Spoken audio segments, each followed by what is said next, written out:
But मैं ये कह रहा था कि बैटिंग के पॉइंट ऑफ व्यू से चलो ठीक है, लेकिन बॉलिंग आपको नहीं लग रहा कि क्योंकि सिराज अगर बाहर हो गए अब आप आकाशदीप और हर्षित राणा ये दो प्लेयर्स के साथ जाओगे और ऑप्शन क्या समझ रहे हो? ऑप्शन तो कुछ नहीं है, लेकिन हर्षित राणा हमने देखा भाई जब पिंक बॉल टेस्ट मैच उन्होंने खेला, कितनी पिटाई हर्षित राणा की हुई थी वहां पर, है ना।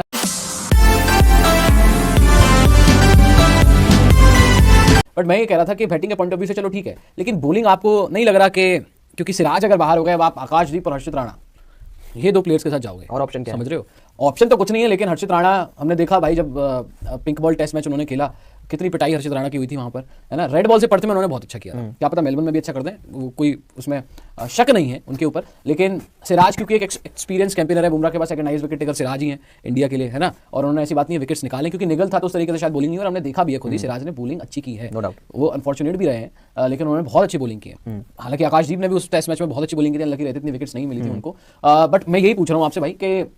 बुमराह के साथ हर्षित राणा और आकाशदीप,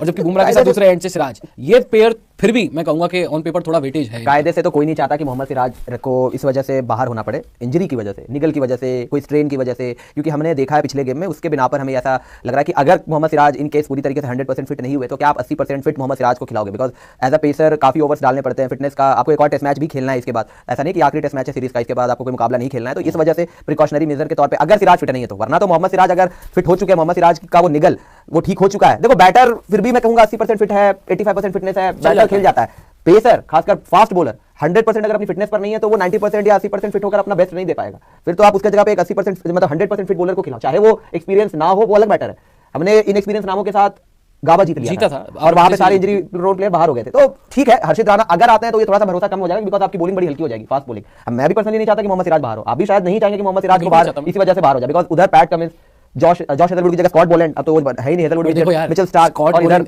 उनके अगर आप ऑस्ट्रेलिया से कंपेयर करें, स्कॉट बोलैंड आता है ना तो कभी ऐसा महसूस नहीं होने देता। वही मैं कह रहा हूं, देखिए कि भाई हेजलवुड की कमी हो रही है, देखो वो एडिलेड में आया, उसने विकेट्स निकाल के दिए, और जब भी वो प्लेइंग 11 में आता है भाई वो विकेट लेके देता है स्कॉट बोलैंड, ठीक है। तो वो बतौर थर्ड पेसर, या आप यूं कह लें कि भाई अगर कमिंस और स्टार्क शुरू कर रहे हैं तो जो उनका फर्स्ट चेंज है वो स्कॉट बोलैंड आ रहा है, तो ऐसा नहीं होगा वहां पर कि भाई वो आते ही रन फ्लो कर देगा, वो उतनी ही अच्छी गेंदबाजी कर सकता है, पेस भी है, सारी चीजें स्कॉट बोलैंड के पास वो हमने देखी है। लेकिन अगर आप इस तरफ देखें, इंडिया की तरफ आए, स्पेशली फास्ट बॉलिंग अगर आप देखें ना, तो इस पूरी सीरीज में आप देख लो,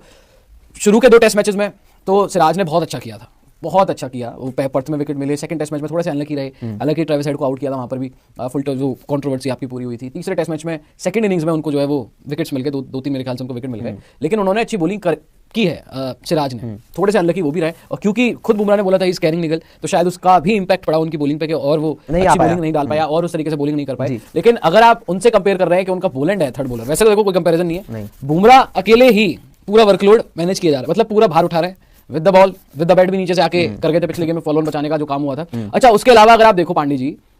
सिराज है तो भी दूसरी तरफ से आप पर रन पड़े, बुमराह अल्टीमेटली क्या हुआ, उन्होंने 400 रन बनाने में तो वो कामयाब रहे हैं, ठीक है। आपने एक इनिंग में बनाए थे रन,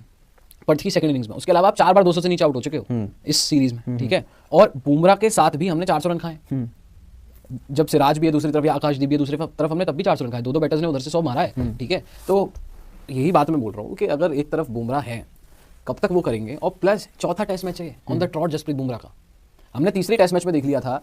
जब स्मिथ और अपना एडिलेड में भी हम ये लोग बात कर रहे थे कि बुमराह से उस तरीके की बॉलिंग हो पा रही है, पेस बैटरी रखी है ना, इसके अलावा तो कोई नाम नहीं है। प्रसिद्ध कृष्णा है, प्रसिद्ध कृष्णा का एक नाम है, प्रसिद्ध कृष्णा ये खिला सकते हैं, मुकेश कुमार वगैरह अपना उसमें है, बैकअप में है मुकेश कुमार।